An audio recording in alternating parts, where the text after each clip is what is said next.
அதே மாதிரி பார்த்தீங்கன்னா பொது பட்ஜெட், அதே மாதிரி வேளாண் பட்ஜெட் அதெல்லாம் எப்படி இருக்குது? பொது பட்ஜெட்டில் புது ஸ்கீம்ஸ் எதுவும் இல்லை. எல்லாமே கிட்டத்தட்ட திமுக கவர்மெண்ட்டில் நடந்த விஷயங்கள், கொண்டு வந்த திட்டங்கள் எல்லாத்தையுமே பெயர் மாற்றி அவங்க பெயர், அதாவது தாவேக்காவுடைய ஸ்டிக்கர் ஒட்டிக்கிட்டாங்க. ஒரு 3 மாத தாவேக்கா கவர்மெண்ட்டுடைய பெர்ஃபார்மன்ஸ் அப்படின்னு பார்த்தா மிக்ஸ்டாக தான் இருக்குது. முதல்வர் பெருசாக பேசுறதில்ல. அமைச்சர்களும் பார்த்தீங்கன்னா சில அமைச்சர்களுடைய செயல்பாடு சரியா இல்லை. உளவுத்துறையினுடைய அறிக்கையின் அடிப்படையில் கிட்டத்தட்ட ஒரு 5-6 அமைச்சர்களுடைய பதவி பறிக்கப்படலாம்.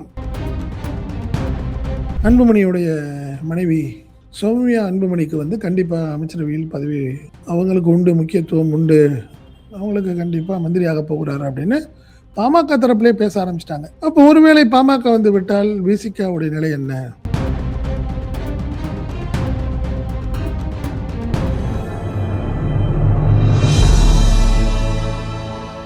அனைவருக்கும் வணக்கம். தாவேக்கா அரசின் முதல் பட்ஜெட், அதே மாதிரி பார்த்தீங்கன்னா பொது பட்ஜெட், அதே மாதிரி வேளாண் பட்ஜெட் அதெல்லாம் எப்படி இருக்குது, எப்படி இருந்துச்சு அப்படின்னு பார்த்தா பெரிய லெவலில் ஒரு பெரிய வரவேற்பை கொடுக்கவில்லை. திமுக கடுமையான ஒரு விமர்சனத்தை கொடுத்துருக்கிறது. குறிப்பாக பார்த்தீங்கன்னா பொது பட்ஜெட்டில் புது ஸ்கீம்ஸ் எதுவும் இல்லை. எல்லாமே கிட்டத்தட்ட திமுக கவர்மெண்ட்டில் நடந்த விஷயங்கள், கொண்டு வந்த திட்டங்கள் எல்லாத்தையுமே பெயர் மாற்றி அவங்க பெயர், அதாவது தாவேக்காவுடைய ஸ்டிக்கர் ஒட்டிக்கிட்டாங்க அப்படிங்கிறது திமுகவுடைய விமர்சனம். அதே மாதிரி அதிமுகவும் புதிய திட்டங்கள் எதுவும் இல்லை அப்படிங்கிற மாதிரி விஷயங்கள். ஏற்கனவே பார்த்தீங்கன்னா கிட்டத்தட்ட ஒரு 3 மாத தாவேக்கா கவர்மெண்ட்டுடைய பெர்ஃபார்மன்ஸ் அப்படின்னு பார்த்தா மிக்ஸ்டாக தான் இருக்குது. முதல்வர் பெருசாக பேசுறதில்ல. அமைச்சர்களும் பார்த்தீங்கன்னா சில அமைச்சர்களுடைய செயல்பாடு சரியா இல்லை. என்ன காரணம்னா, பொதுவான ஒரு குற்றச்சாட்டு என்னன்னா, ரீல்ஸ் கவர்மெண்ட், நீங்கள் ரீல்ஸை மாற்றிட்டு முதல் ரியல் கவர்மெண்ட்டுக்கு வாங்க அப்படிங்கிறது தான் ஒரு குற்றச்சாட்டு. ஸோ இந்த விஷயத்துக்காக சரி ஒரு ஒரு சரியான ஒரு பெரிய லெவலில் ஒரு பெயர் இல்லை டிவிகே கவர்மெண்ட்டுக்கு. ஸோ இப்போ என்ன செய்யலாம்? அதிரடியாக ஒரு 5-6 மந்திரிகளை மாற்றலாம் அப்படின்னு விஜய் முடிவு பண்ணியிருக்கிறாரு அப்படின்னு ஒரு தகவல் வந்திருக்கு.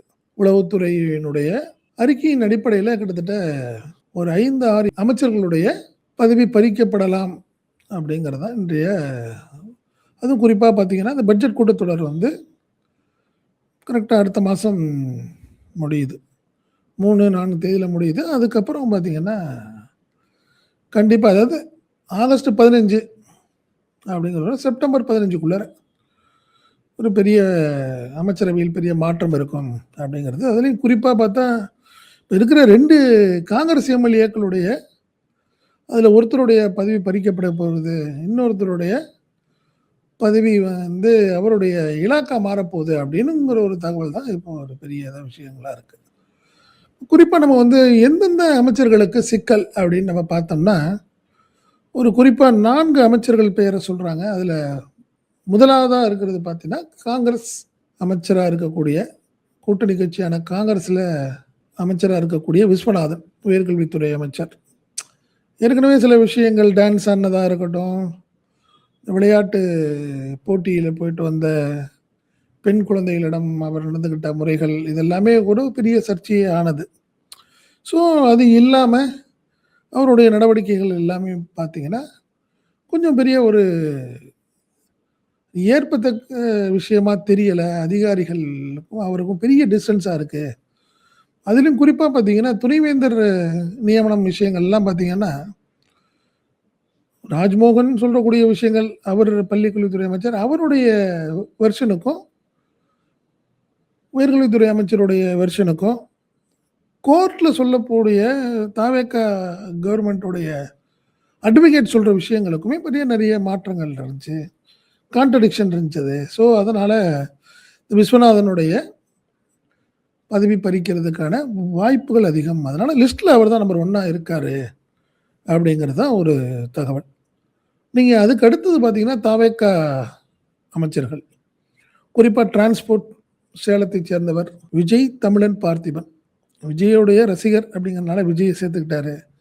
தமிழன் அப்படின்னு பார்த்தீங்கன்னா விஜயோடைய ஒரு பாட்டு, படம், அதன் தொடர்ச்சியாக விஜய் தமிழன் பார்த்திபன், டிரான்ஸ்போர்ட் மினிஸ்டர் அவர். நடிகரும் கூடன்னு வச்சுக்கோங்களேன். அவர் ஏற்கனவே அவருடைய பேசிய விஷயங்கள் தான் உங்களுக்கு தெரியும். கிளாம்பாக்கத்தில வந்து பேசும்போது, "தம்பி நீங்க சாப்பிட்டுட்டு பேசுறீங்க. நான் இன்னும் சாப்பிட கூட இல்ல." அப்படின்னு திருப்பி திருப்பி அவர் பேசுற விஷயங்கள் வந்து அதே மாரி ரொம்ப நெருக்கடியா பெரிய கிரவுட் இருக்கிறம்போது, "வால்வோ பஸ் வரலன்னா, வால்வோ கம்பெனில தாங்க உன்ன பேச முடியும். நம்ம என்னங்க பண்றது?" அப்படிங்கிற மாரி பேசுற விஷயமா இருக்கட்டும்.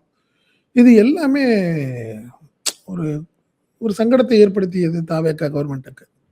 ஸோ, அதனால விஜய் தமிழன் பார்த்திபனுடைய பதவியும் பறிக்கப்படலாம் அப்படிங்கிறது அடுத்தது.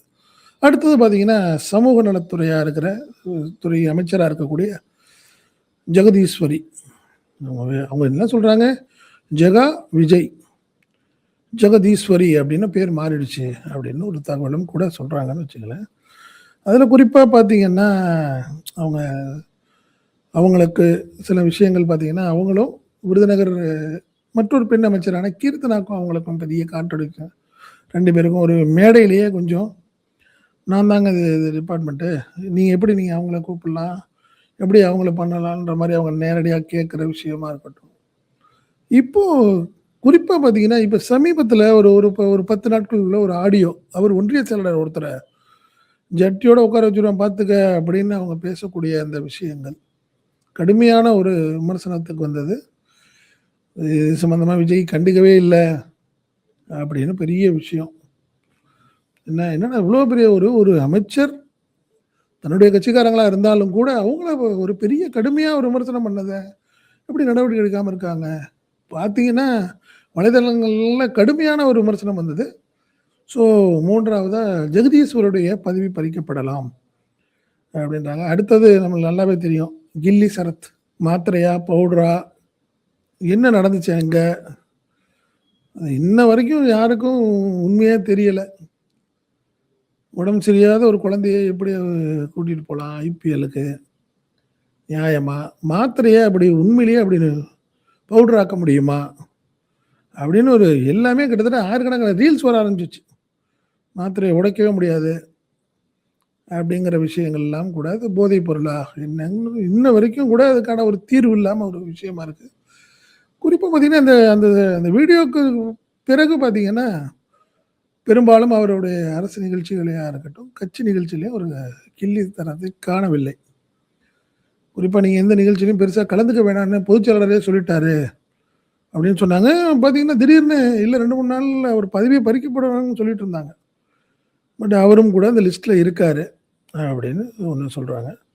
அதுக்கு அடுத்தது அப்படின்னு பார்த்தீங்கன்னா, இவங்க 4 பேர் தான் ஃபர்ஸ்ட்டு ஒரு ஹிட் லிஸ்ட்ல இருக்காங்க. 4 பேருடைய பதவி கண்டிப்பா பறிக்கப்பட்டுடும். இது சம்மந்தமா உளவுத்துறையுடைய அறிக்கை வந்து விஜய்ட்ட குடுத்துருக்காங்க அப்படின்னு ஒரு சொல்றாங்க. இந்த விஷயத்துல நம்ம பார்த்தா, விஜய் வந்து எம்ஜிஆர் மாதிரி, ஜெயலலிதா மாதிரி ரொம்ப ஸ்டெபனானவர் அப்படின்னு பார்த்தீங்கன்னா, இந்த சம்பவங்கள் இவர் வந்து அமைச்சர்களை மாற்றும்போது பார்த்தா, நம்மளுக்கு டெல்லியில நடந்த சில விஷயங்களையும் பார்த்தா, நீங்க இந்த நீட் விஷயத்துல பார்த்தீங்கன்னா, மத்திய கல்வி அமைச்சரா இருந்தக்கூடிய பிரதானுடைய பதவி பறிக்கப்பட்டது. எல்லாம் மோடிய தான் குறை சொன்னாங்க. டக்குன்னு மோடி என்ன பண்ணாரு, பிரதான தூக்குங்க அப்படின்னு தூக்கிட்டாரு. ஸோ அப்படி பார்க்கும்போது, விஜய விமர்சனம் பண்ண ஆரம்பிக்கிறாங்க. ஸோ அத வேற மாரி மாத்தணும்னா, ஒரு 4, 5 அமைச்சர்கள தூக்குனது தான் சரியா இருக்கும்னு விஜய் முடிவு பண்ணிட்டாரா? அப்படின்னு தெரியல. ஸோ அதில இன்னும் ஒரு விஷயம் பார்த்தீங்கன்னா, இதில விஸ்வநாதன் வந்து பட்டியலினத்தைச் சேர்ந்தவர்.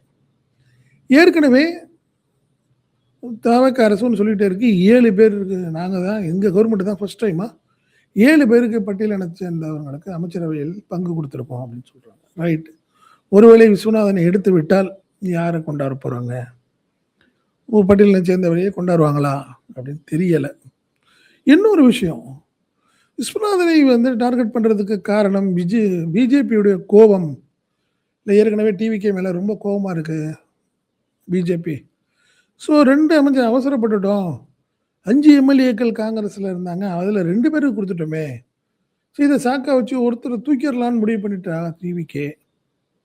என்ன பார்த்தீங்கன்னா, இப்ப ராகுல் காந்தி தமிழகம் வந்தபோது கூட பெருசா அவருக்கான விஜய சந்திக்கல. விஜய் குறிப்பா பார்த்தீங்கன்னா, தாவேக்கா நிர்வாகிகள் கூட யாரும் போய் அவர போய் பார்க்கல. ஸோ இதெல்லாமே ஒரு பலருக்கும் கூட்டல் கழித்து பாருங்க. விஸ்வநாதனை தூக்குறதுக்கு அது ஒரு காரணம் அப்படின்னு சொல்றாங்க. ஸோ அப்படி பார்க்கும்போது இந்த 4 அமைச்சர்கள் தூக்கப்படுகிறார்கள். அப்படி பார்த்தா இன்னும் சில அமைச்சர்களுடைய இலாக்கா மாறப்போகுது அப்படின்னு ஒரு டாக் ஓடுது. அதில ஃபர்ஸ்ட்டு யார் இருக்கான்னா கீர்த்தனா. கீர்த்தனா வந்து எப்பயுமே பார்த்தீங்கன்னா, உங்களுக்கு ரீல்ஸ் அமைச்சருங்கிறதுக்கு அவளுக்கு தான் ஃபர்ஸ்ட்டு ரீல்ஸ் நீங்க பார்க்கலையா? அப்படின்னு அவங்க ஓப்பனாவே பிரஸ்ல கேட்டாங்க. அதனால குறிப்பா பார்த்தீங்கன்னா, தமிழகத்துக்கு வர வேண்டிய தொழில் நிறுவனங்கள் சில ஆந்திராவுக்கு போயிடுச்சுன்னு அவர் மேல ஒரு பெரிய இமேஜ் ஓடிட்டே இருக்கு கீர்த்தனாக்கு. ஸோ அதே மாரி அவருக்கும் ஜெகதீஸ்வரிக்கும் உள்ள ஒரு மோதல். ஸோ கீர்த்தனாவுக்கு தொழில்துறை அமைச்சரா இருக்கிறாங்க. அத மாற்றுவதற்கான வாய்ப்புகள் இருக்கு. அப்படின்னு ஒரு வார்த்தை. அடுத்ததா பார்த்தீங்கன்னா, கமலி. அவங்க யாரு? அவினாசி. அவினாசியினுடைய மத்திய அமைச்சர் முருகன தோற்கடிச்சவங்க. நீங்க ஒரு முறை பார்த்தீங்கன்னா, முருகன தோற்கடித்தவங்க எல்லாம் எல்லா அமைச்சரா இருக்கிறாங்க. போன முறை பார்த்தீங்கன்னா, கயல்விழி செல்வராஜ் இருந்தாங்க. இந்த முறை கமலி அவங்க இருக்கிறாங்க. ஸோ கமலி என்ன பிரச்சனை அப்படின்னு பார்த்தீங்கன்னா, கமலி அவங்க ஃபேமிலியில உள்ள வீட்டுக்காரரா இருக்கட்டும், யாரா இருந்தாலும் டிபார்ட்மெண்ட் அவங்க வந்து கால்நடைத்துறை அமைச்சரா இருக்காங்க. உங்க டிபார்ட்மெண்ட் வைஸ்ல நெறைய இன்டர்ஃபியர் ஆகுறாரு வீட்டுக்காரரு. ஸோ கமலிய வந்து கொஞ்சம் ஒரு வார்ன் பண்ணியாவது வைக்கணும். அப்போ அவரு சில டிபார்ட்மெண்ட் வைஸ் கொஞ்சம் மாத்துனா கொஞ்சம் நல்லாயிருக்கும் அப்படின்னு விஜய் விரும்புறாரு. அப்படின்னு ஒரு விஷயம். அதுக்கு அடுத்தது பார்த்தீங்கன்னா, ராஜேஷ்குமார். ராஜேஷ்குமார் கிள்ளியூர் ராஜேஷ்குமார் அப்படின்னு சொல்றவங்க. அவர மாத்த போறாங்க. அவர் அப்படிங்கிற ஒரு காரணம்னா, சுற்றுலாத்துறை அமைச்சர் அவரா இருக்காரு. அவரை தான் இப்ப என்ன சொல்றாங்க, நீங்க வந்து விஸ்வநாதன தூக்கிட்டு, நீங்க ராஜேஷ்குமாருக்கு தான் உயர்கல்வித்துறை தரப்போறாங்க. அதனால இப்ப பார்த்தா காங்கிரஸுக்கு 1 தான் வாய்ப்பு. ஸோ 2ல 1 காங்கிரஸ தூக்க போறாங்க. அதுல மாற்று கருத்து கிடையாது.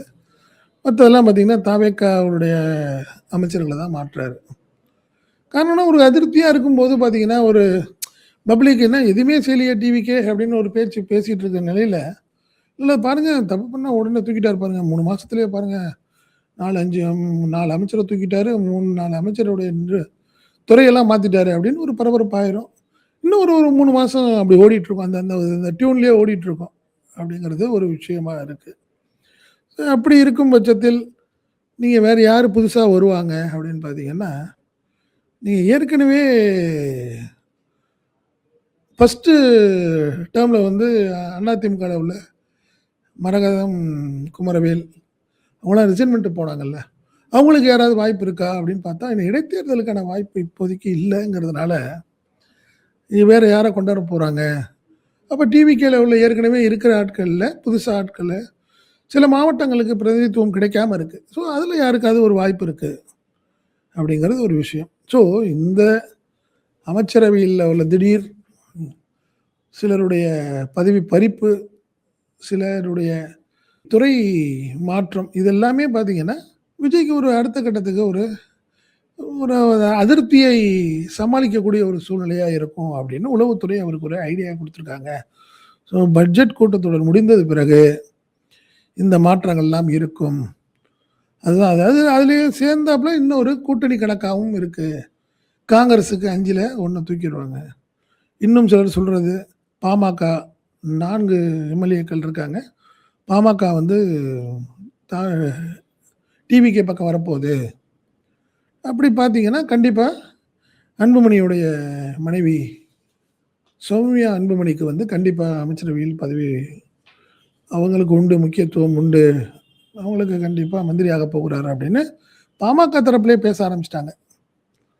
அப்போ ஒருவேளை பாமக வந்து விட்டால் விசிகாவுடைய நிலை என்ன? அப்படிங்கிறது ஒரு million dollar question. So budget முடிந்த பிறகு தமிழக அரசியலில் குறிப்பா ஆளுங்கட்சி தரப்பில் பல மாற்றங்கள் இருக்கும் அப்படிங்கிறது தான் இப்போதைக்கு பரபரப்பு தகவலா இருக்கு. பார்ப்போம் என்ன செய்ய போறார் விஜய் அப்படிங்கிறது. வணக்கம்.